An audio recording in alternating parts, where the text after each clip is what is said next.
Had it not been for getting punched in the gut and thrown to the ground, I would not have had the success that I have now. So I directly attribute my success to my failure. I know, what did Hamlet say? I must be cruel to be kind. It sounds weird, doesn't it? The thing is when it comes to adversity, whether it's physical, psychological, or even spiritual, it's a necessity in order to grow. Hi, I'm Rick Sanchez, and this is the Rick Sanchez podcast. I'm so glad you're there with us, and we're a part of Agua Media, see? I don't know if you guys are watching us on TV, but if you were, you would see that the cap right there says Agua Media. Oh, isn't that cool? You know, I think sometimes we have to talk about what we can learn from each other, right? And man, I've had a pretty full life, so this is one of the best, most heuristic experiences that we can have. And that's what we do.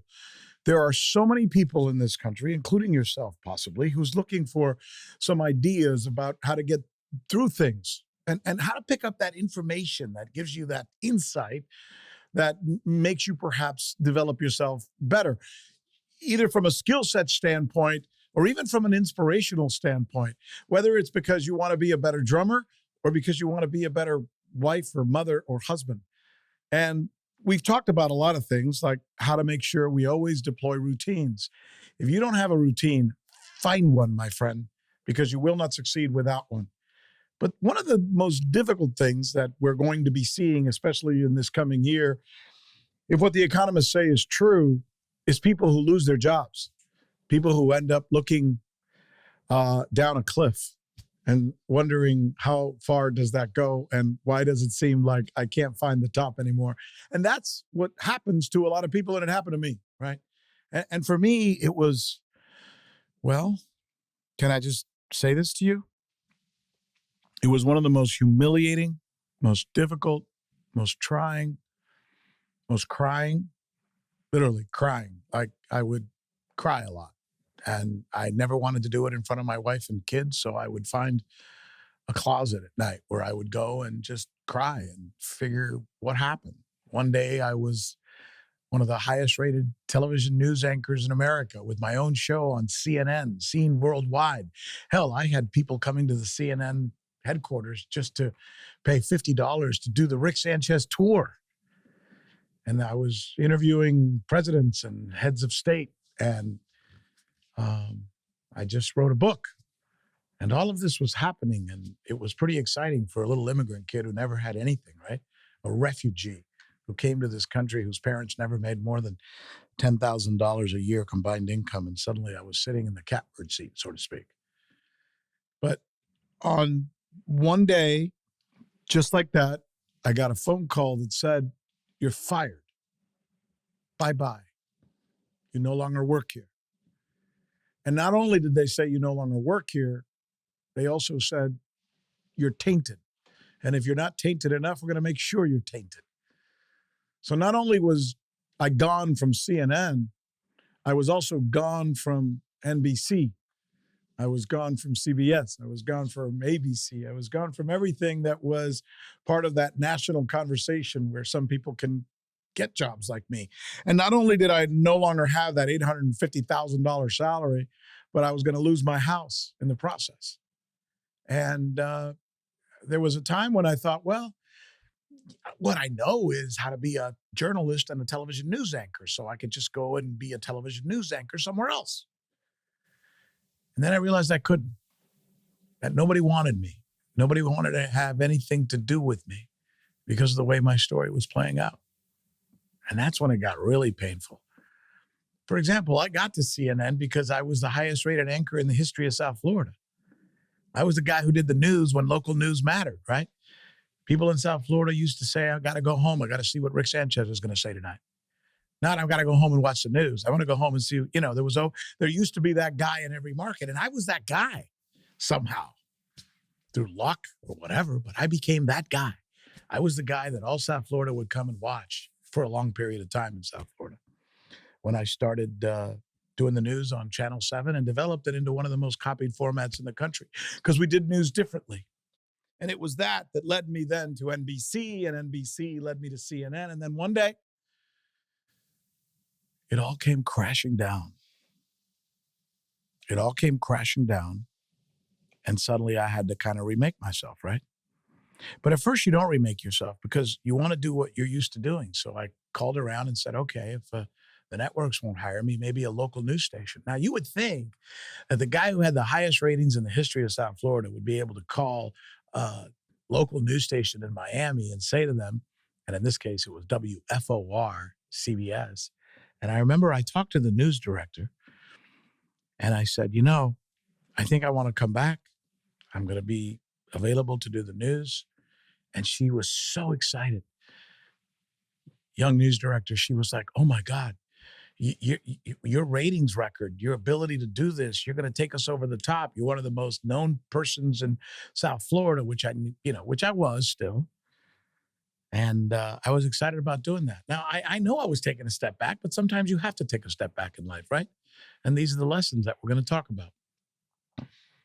So I was willing to take that step back. And then I got a call from her saying, I talked to the big bosses for CBS in New York. And they said, no, I can't hire you. And I was like beside myself.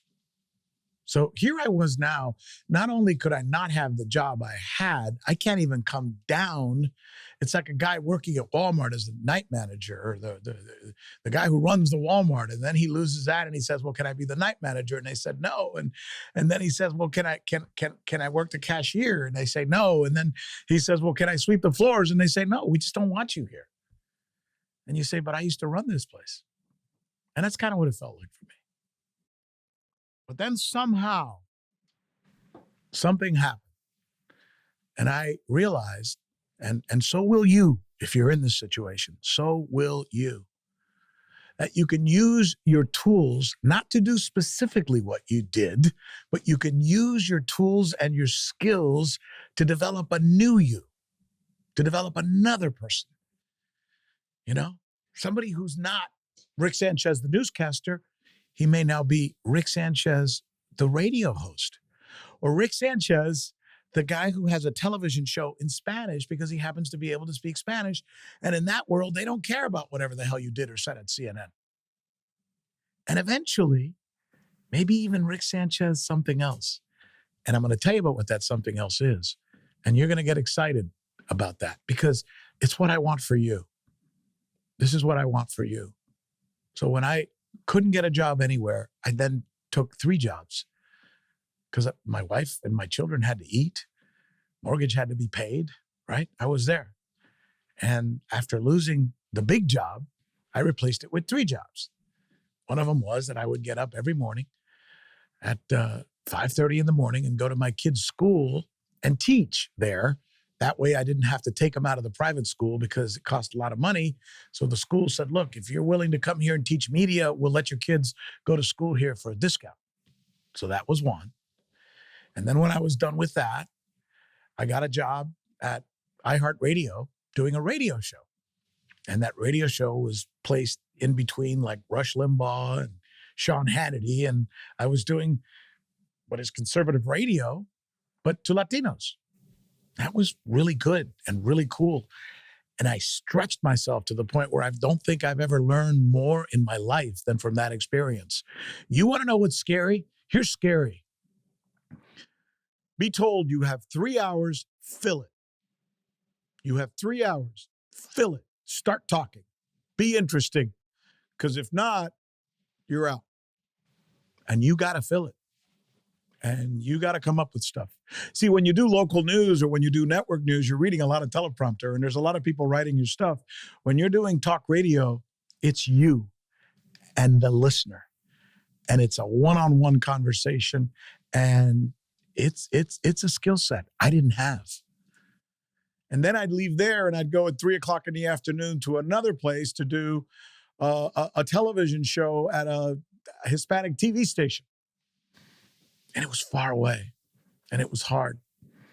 And then late at night, sometime around 8 or 9 o'clock, Fox News Latino was giving me a try and were paying me a little bit of money as well to do a guest host segment where they would interview me for their Fox Latino segment. So I had 4 jobs.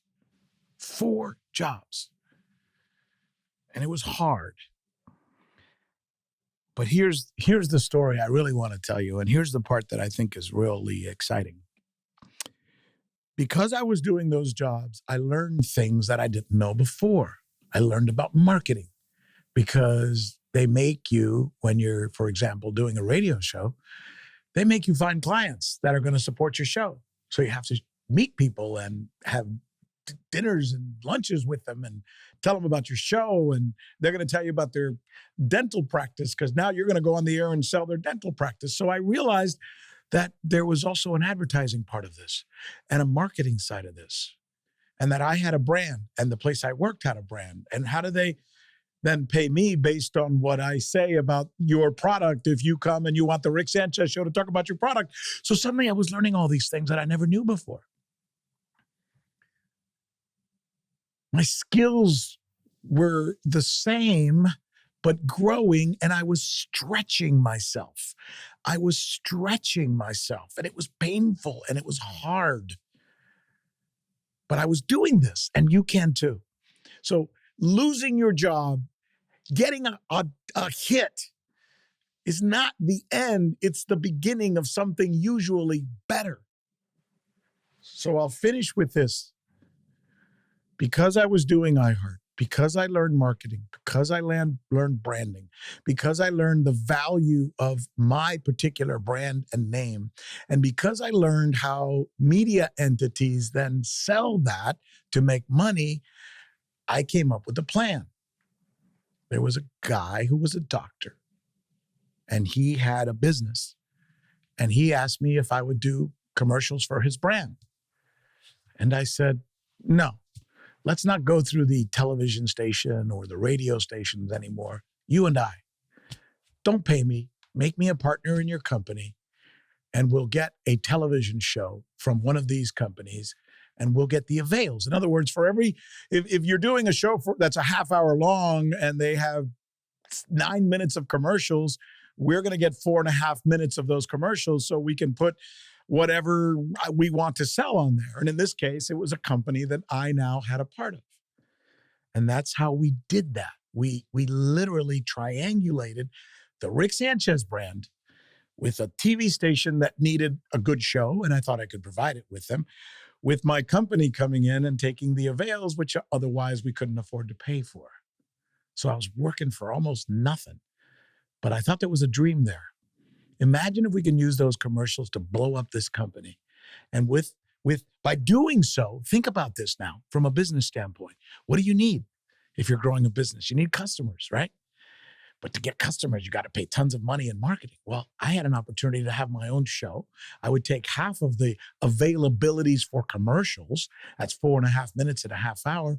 And I would specifically use those to sell my product, my company. Well, lo and behold, we started doing that and the phone started ringing. And our company, Cano Health, became the fastest growing healthcare company in the entire United States. And we started signing up 4, 5, 6, 7, 800, 1,000 new members a month at 2,000 PMPM. That means per month per member. Do the math. 4.5 years later, we're a publicly traded company on Wall Street, and it's a $4.4 billion company. And somehow, because I hurt, because I cried, because I suffered, because it sucked, because I had to remake myself, because I had to stretch, I came out better in the end. It's so hard to see that when you're going through it. It's so hard. But it is a formula for success in so many ways. I know this is going to sound so bizarre. You have to fail to succeed. You have to fail to succeed. And there are going to be those, not you, but there are going to be those who can't somehow get out of that hole. They can't. 77 to 80%, according to statistics, can. Because they find a way and they get something in the end that's better than what they had. That's hope. That's knowing. That's believing. it's what happened to me. And I say it because I know it can happen to you. This is just, a part of my life. Interesting. One of the guys who saw me when I was at my absolute worst and was introduced to me at the time. And when I walked into that radio station, that iHeart radio station, everybody was looking at me like I smelled horrible, saying horrible things about me behind my back, and sometimes not behind my back. There were two guys on the air who literally were telling their listeners that they shouldn't listen to me and that they should hate me. Jimmy Cephalo and some other guy on the air. I forgot his name, Ruiz or Lewis or something. They were literally saying the most awful things about me to their listeners. Nice, huh? But we overcame. Scotty was there. It was a tough time. Scotty, obviously, our listeners know you already, but you never said anything to me because you were always one of the kind ones. But you knew what was happening around what you and I were doing. Scotty was my producer, my first radio producer, who basically taught me how to do this business. Yeah, I definitely knew. In fact, I remember when I was approached about taking the job, and I was talking about it, and the rumor started spreading around the building, and people, really, you're gonna go? You know what he said, right? Right. He's an anti-Semite.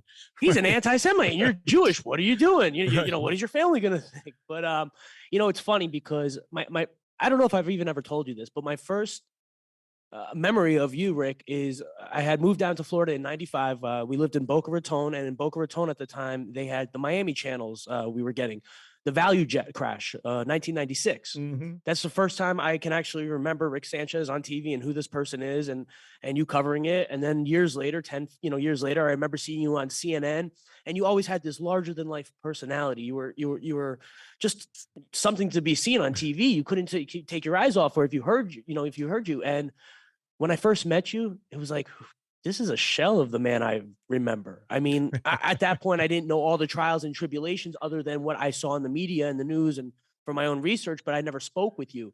And I saw somebody that, you still had your confidence, but you were missing something. You were almost like a pebble, in a good way to put it. And Jerry I says watched you. Jerry he's in the room here with us, and he just said I was broken. Was I broken? Yeah, you were broken, yeah. And you did a good job of covering it. I mean, I saw through it in a way, and most people didn't see the brokenness. But as I got to know you personally, I could see you had a lot of self-doubt. There was times when we'd be preparing for a show, and you were like, "I don't know what we're doing today. How am I supposed to fill these 2-3 hours? Yeah. What do we have?" You used to have me line up probably 50 times what we needed because you just didn't have the confidence in you. And chances are you only went 3 topics out of those 50 because you were that good. But over time, like you said before, I watched you learn the marketing. I watched you learn the sales, which are things you don't have to deal with in TV. Right. You were learning these things. And the most interesting thing about all this is, and I think kind of circling back with what you're saying, is you never had a plan for these things. Mm-hmm. It wasn't like, I'm going to go into radio and then I'm going to parlay that into TV, into Spanish TV, into a big business and all. So you created these opportunities for yourself. So listen to what you just said.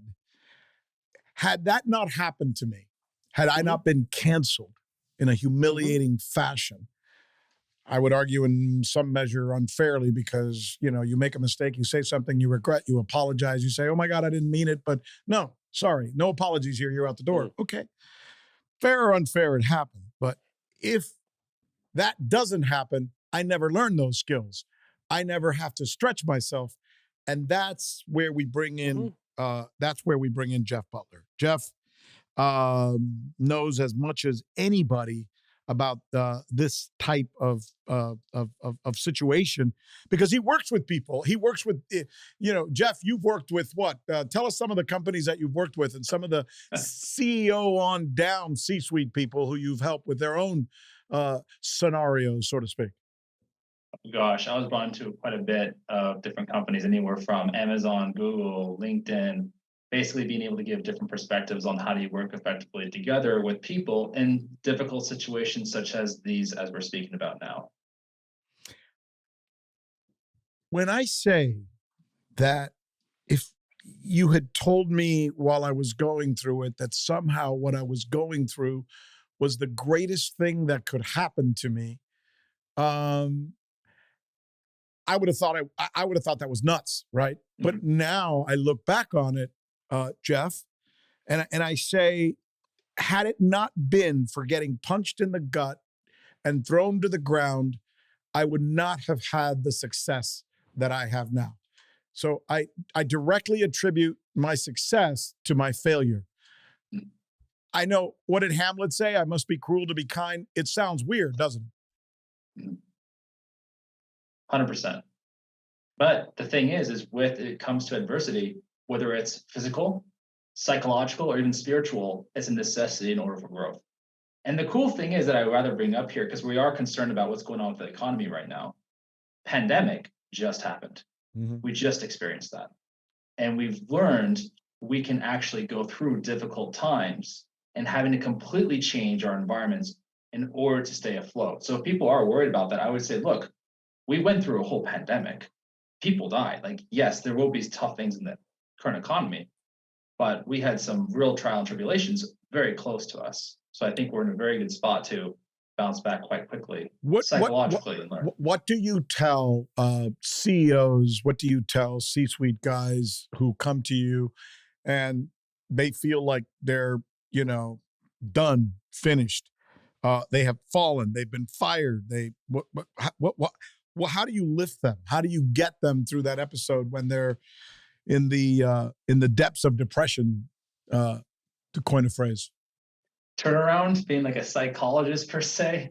I don't necessarily do the more psychologist perspective, but one thing, if you are in that position as you were, Rick, with those abilities that you got to where you were, you first had to acquire certain skills, right? You're extremely charismatic. You have a really good sense of people, right? And that's going to translate to some other space. Plus, highly intelligent, so you can learn skills quickly to learn marketing, sales, etc. Right? So those can translate over to other skills. What is it though?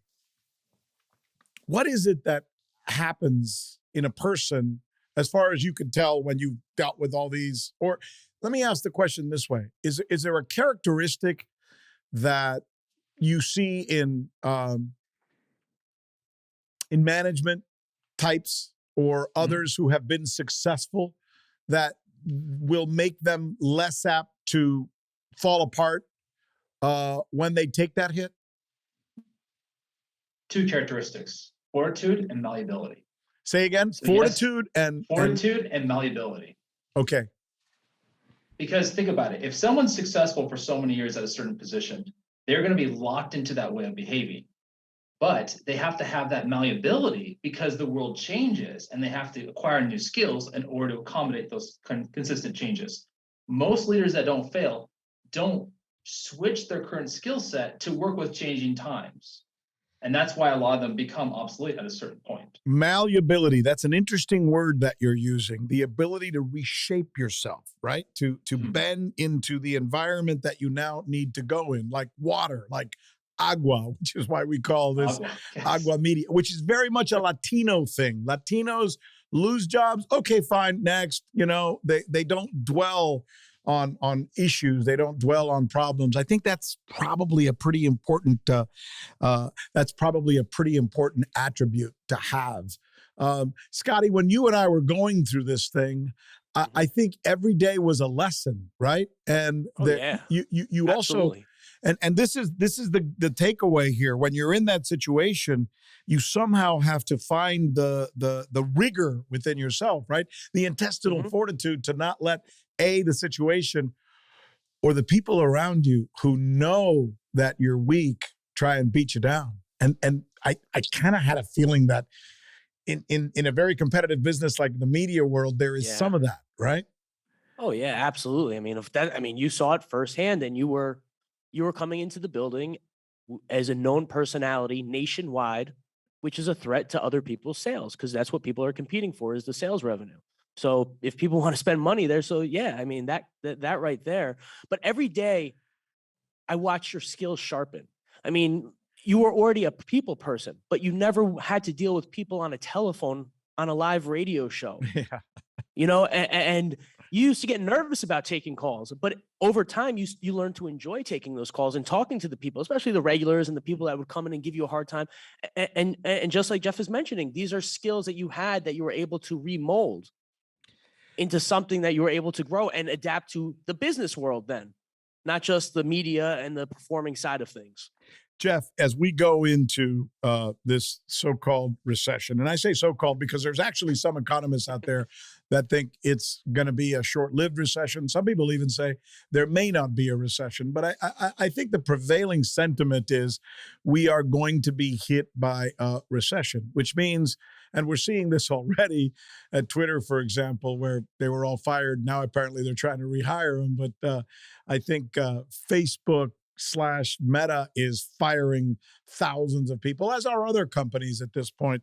There is going to be a lot. There are going to be a lot of people who are hurting as a result of losing their jobs. What advice do you give someone who is going through that situation? Yeah, really good question. Of course, Meta and Twitter are facing their own issues, but I actually got a call last night from my mother, who was a tech director. And she told me that her entire department is being slashed, even though they're cash flow positive. Wow. Now, as her son, I sat back and that bothered me a lot because she's getting close to retirement. She wants to wind down a little bit and she might have to learn new skills. So I started asking around, hey, what do kind of project managers earn with her level of experience? And it turned out it was more than what she currently was earning. And fortunately, since she was working really hard at her current position, her boss was like, look, we're cutting this department, but we want to keep you. What do you want to do? So now she has an opportunity for the first time in several decades to do something completely new that she's never touched. And the way that she got into the company was she had her company that she built was acquired. So she's been doing her same thing of real estate for about 10, 20 years. Now she has the first time in her life to actually say, hey, maybe I'm also good at something else. Let me apply that. You are onto something there, Jeff, because I think one of the biggest enemies we have toward growth is comfort. And when you become comfortable in a position, you only know that and you don't push yourself to get anything else. And for the longest time in the model of our economy here in the United States, people would go to work for a company and some of them would retire from the company that they joined right out of college. That doesn't exist anymore. But still, there are those who look at their jobs as who they are rather than what they happen to be doing right now. They get too comfortable. And it's that comfort that eventually, if you stay there long enough and you're too comfortable, you're never going to be able to, you may have a harder time remaking yourself if now you're too old to be able to do something, right? Mm-hmm. Definitely. And the way to think about it as a mindset shift is that company you work for is one customer you have. Yeah. Right? If you're working, let's say Uber, then that's the second customer. But the thing is as you run a business, you can have tons of customers. So if one fires you, you're like, okay, well, I have all these other customers. The way to think about your job is that you have one paying customer who's paying your salary, paying your mortgage, and how are you going to work with that current customer? If you're worried about that customer, maybe you have to work on something else, right? But thinking yourself as like your own sole proprietorship is kind of a good mindset for most people. Okay, so let's talk about the mindset here because I think this is the most important part of this, right? So what we have realized in this conversation from my experience, from our experience is when you get knocked down, there's a sense of almost desperation in you that makes you find something in you or in the circumstances. But why is it that if you don't get knocked down and you're just going day to day as the chief marketing officer or and I see this all the time in the C-suite level, you're the chief marketing officer, you are the chief financial officer, you are whatever. There's never a reason to really excel as long as you just do your job well. The only time you really become a superstar is when you have to by necessity. So it almost sounds like if you don't have a reason, you should find one, or else you're not going to really supersede your present situation. One thing I've noticed too a lot with especially younger individuals who are in the workforce is that a lot of them say, I want to find purpose in my work. I need to have my employer give me a fulfilling, purposeful work. And I think that's actually backwards because if you look around and see how many difficult jobs there are, anything from being a hostess, maybe you're doing the garbage collection, something that's hard. And that doesn't necessarily mean it's very fulfilling. It's provides you a purpose to take care of your family and loved ones. That's your purpose. And to look at the company and say, give me this purpose in life. That's, in my opinion, very narcissistic, because purpose is one of the hardest things to find in your life. Only you can find it. It's like saying, well, workplace, give me true love. It's like, no, you need to find true love for yourself. And I think a lot of people need to really focus on, why are they there? How does this fit into the overall picture and reason for their existence? So I think that can give them a lot of fortitude. So the purpose is the thing that drives you to become more complete, to grow, Yes. to be better, to be smarter, to have more skills, whatever that definition is, because that's what gives you, key word here, and this is maybe the most important thing that we can talk about in this conversation. And it's a very simple word. It's called value. Value. What is your value? Right?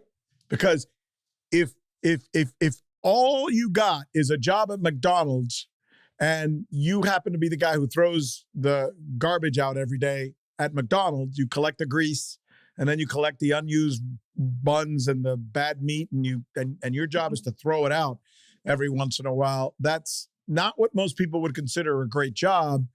And it may be difficult to create value there. But if that's your job, and every time you go from the grease pan to the bins outside where you throw this crap away, you're whistling, you're smiling, and you're telling jokes to the other coworkers, you just created value.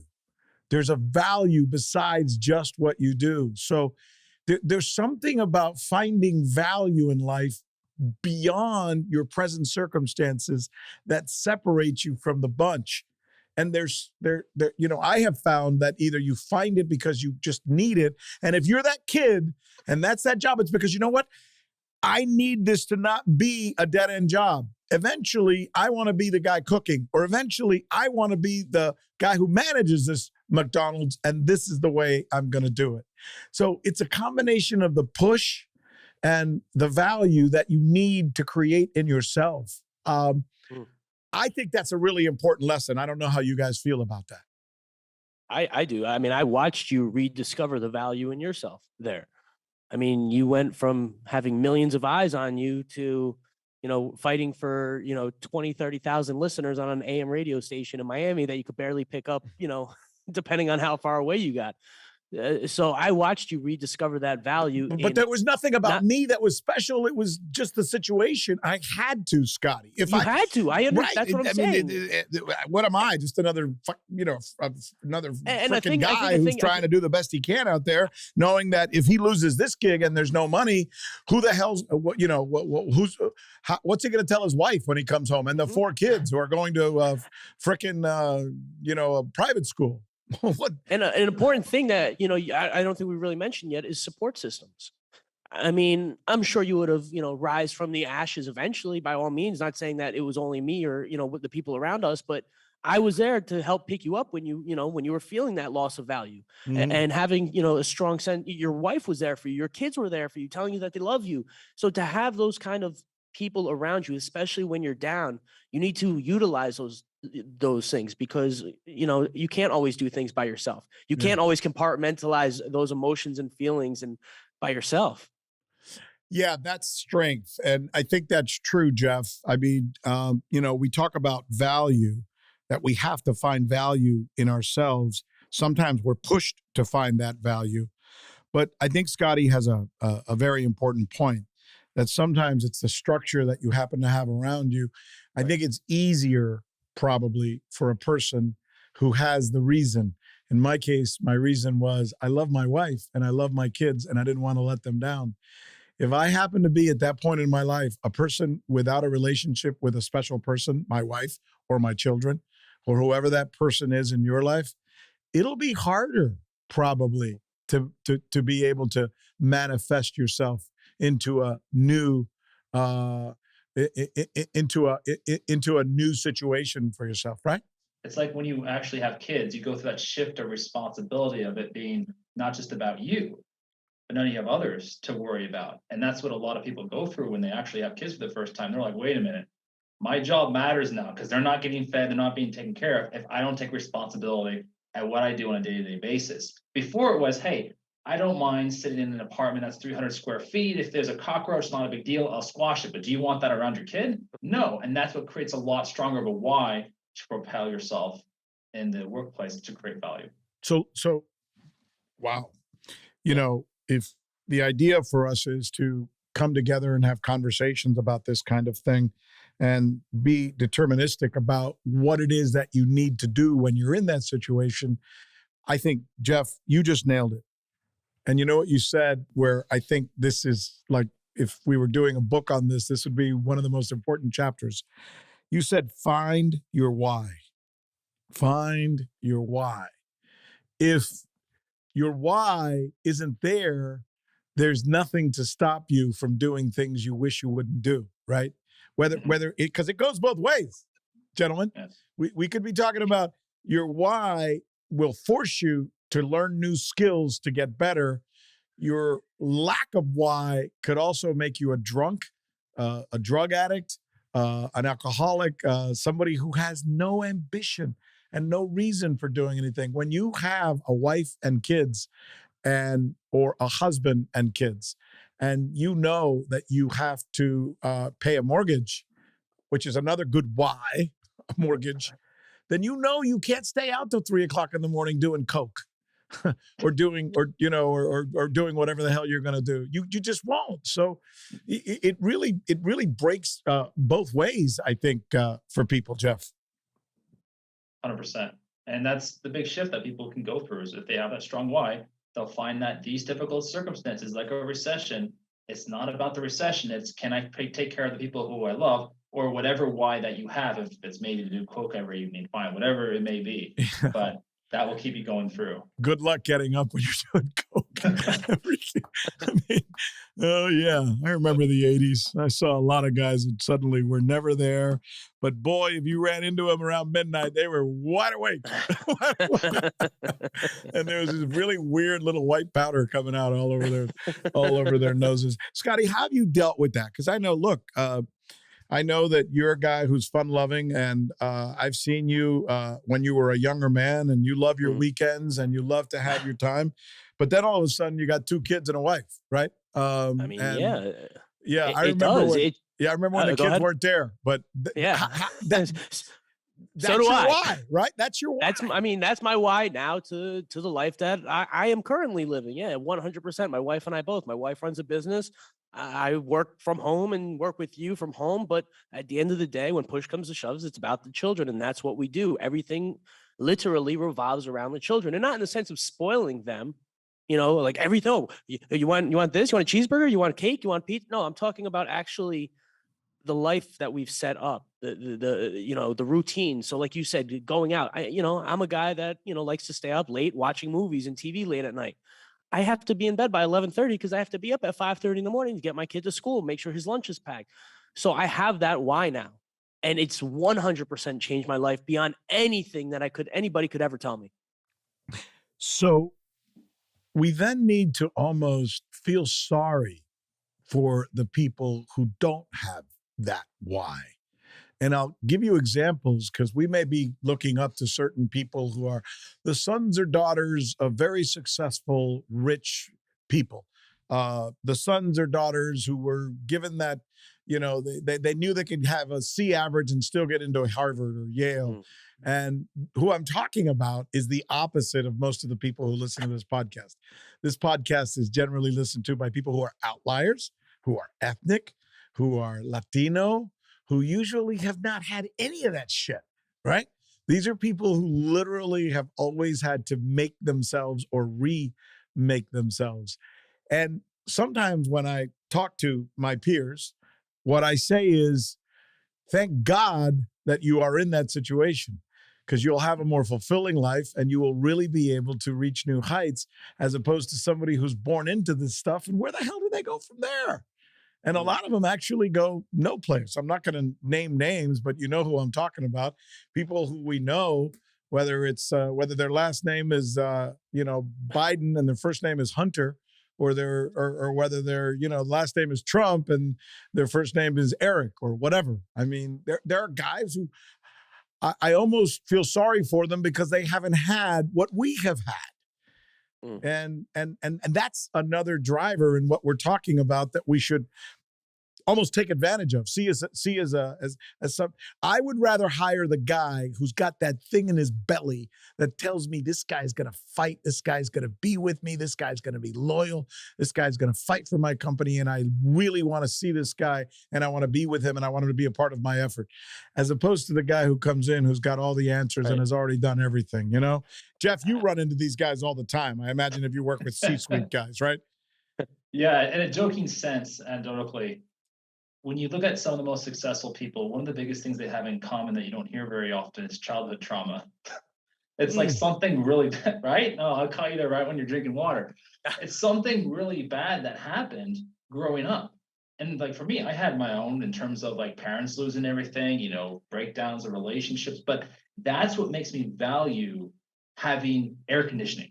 Like I haven't had air conditioning until I was around like 23, right? I was like, oh, wow, you could change the temperature in your apartment? Genius. I didn't know that. So, but I'm like, wow, I feel like I'm so luxurious living. But those trials and tribulations and very modest upbringings give you such, like, it would be fantastic if you just do a little bit above that and you're like, wow, life's great. But imagine starting at the top. Well, all you have to do is go down now, right? Like, I don't know if you know 50 Cent's son. You ever heard about that, where he's really titled, spoiled, where 50 Cent's get him $6,700 in child payments, and the kid's like, oh, I can't do anything with this amount of money. It's like, dude, you're not even working and you're getting $6,700 a month. That's like, most people would think that's amazing, right? Yeah. But for him, it's not. So coming up is much easier than starting up and going down. When I got to NBC, which was my first job when I left the local station in Miami, Channel 7, I remember I thought I was completely out of place. I was sitting down surrounded by Tom Brokaw to my left and the other famous newscaster who used to do Meet the Press. What was his name, Scotty? The guy who was a Buffalo Bills fan. Yeah, exactly. Him. Tim Russert. Thank you. Russert. Yeah, I had Tim Russert over here. I had Tom Brokaw over here. I had all of these people, Chris Matthews, all of these people who I'd watched. And then sitting at the same table were the heads of the network. And then when I sat down to do interviews or we would plan things, sometimes I'd bring in the guest who would be, the Commerce Secretary or the Defense Secretary or the Commandant of the Marines, or all of these people who I thought were so much more important than me, so much better than me. And the vast majority of them had a completely different upbringing than me. There's not a lot of refugees and immigrants in that environment.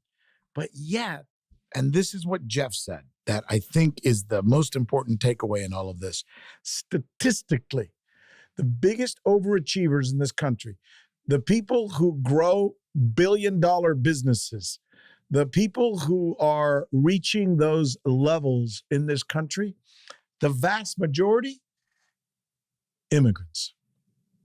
Immigrants. More often than not, historically, throughout the 400 years of this country or whatever it is now, have been people who came here from someplace else, were super hungry, super thirsty, and somehow because of that, they were able to remake themselves and made America a better place because of it. Isn't that interesting? I mean, that's just a truism, Jeff. That comes at no surprise to me, because it turns out that my partner was an immigrant from Venezuela, and she won the green card. And now that she's here, things such as having more than one option for bread is considered a luxury. Like, she went in a full panic mode when she went to the grocery store and thought, whoa, there's 10 different loaves of bread. Which one do I pick? Because where I come from, there's only one option. And a lot of times it's not even there. So point being is, if you come in with that mindset, one, you're way more grateful for everything. And two, you know what bad looks like for a lot of different situations, if it is an adversarial place of which you're coming from. And I don't think a lot of people here in the States really realize like how good we have it in a lot of different things. There's one thing, though, that troubles me now that is going on. I don't know how you guys feel about it, but I talk to a lot of young folks. I don't know what we want to categorize them as, Gen Zs or millennials or whatever, but I will hear them say, you guys, your generation had it easy. We got nothing. We got nothing to look forward to. We got nothing to aspire to. We're never going to be able to own a house. You know, you've heard these conversations over and over again, and I'm just thinking to myself, really, where is that coming from? That sense that there's no place to or no way to elevate yourself in America. Is that part of the woke thing that's going on? Because I'm not sure it's accurate, Scotty. No, I would personally not say it's part of the woke thing. I would say that's just a generational thing that happens every generation. It's that I'm coming of age, I'm in college, I'm graduating college, I'm out of college, working my first job. I'm not sure what I'm doing. I don't know what my place is in life. What's my purpose here?